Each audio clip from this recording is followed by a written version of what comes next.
All right, so you moved to LA. Yeah. Why LA versus New York off top? Yep. Why was LA the first stop? So my best friend was moving out there, the same kid that put me on the Dave Chappelle CD. And then my roommate from college, Luther, who you met, he always said he was going to go out to LA. He said, I'm going to wait a year and then I'm going to go out to LA.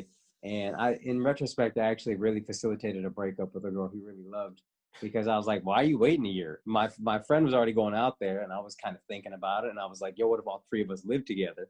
And so that eventually broke Luther up with his girl and he moved out there with us.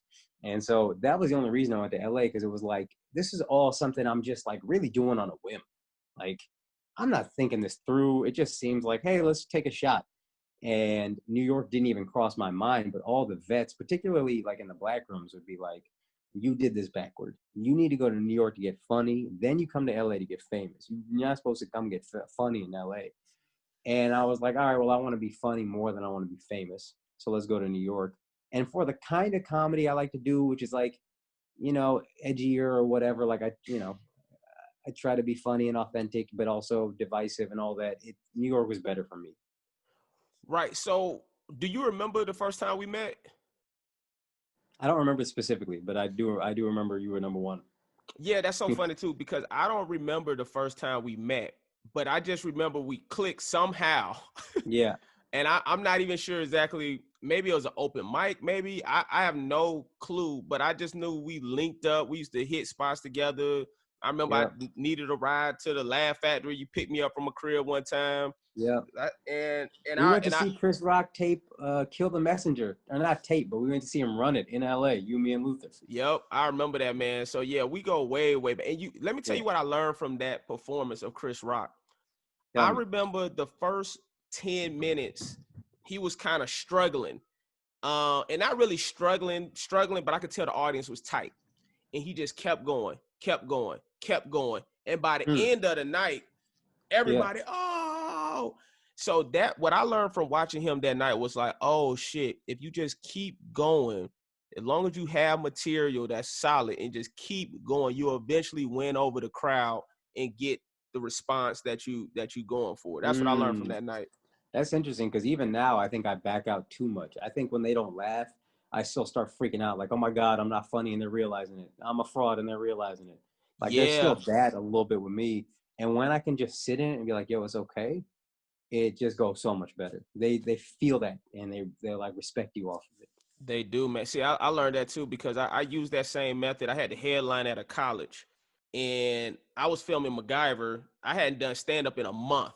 And they was like, Mm. we got you headlining at like Michigan State. I don't know what college it was. My bad. Shout out to everybody at that college. So, so some college that didn't matter. So I got That's to how this you know he's college. rich. That's how you know Justin Hires is rich.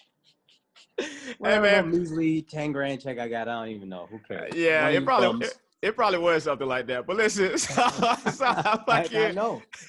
so I go to this college and I have performed in fucking a month and I'm Yeah. headlining and the first 10, 15 minutes, I'm like kind of struggling. I'm like, God damn, I got 30 more minutes to go. But I Yeah. just kept going, and actually started doing my racial material. That's when the crowd actually was like, yeah, you're right, we are racist. And then fucking Really? they all started laughing when I started doing all my racial material, bro. It was crazy. Black school or white school? White school. It was only one black dude in the audience. And I was like, where all the white people at? They was like, yeah. And I was like, where all the black people at? Me. It was just one nigga. It was like, Oh my God, yo. it was Oh. crazy. So this is what I want to get into. When your early days in LA, Mhm. when did you how was that grind like? And when did you decide that, you know what, LA not really working out for me? I'm gonna make this trip to New York.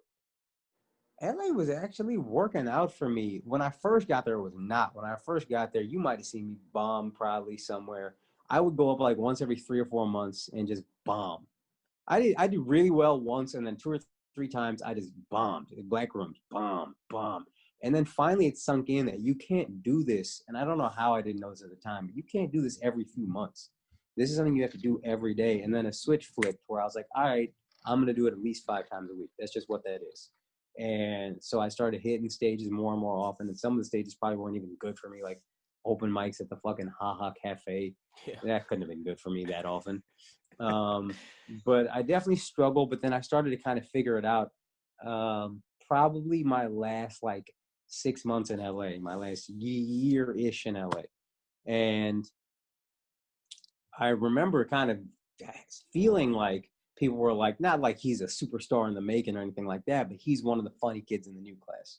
That was the feeling I got from the outside. It's like, oh, he's one of the kids to watch, not the one of the kids to watch. Right. And I still was just like, I don't know, something about New York was just like that.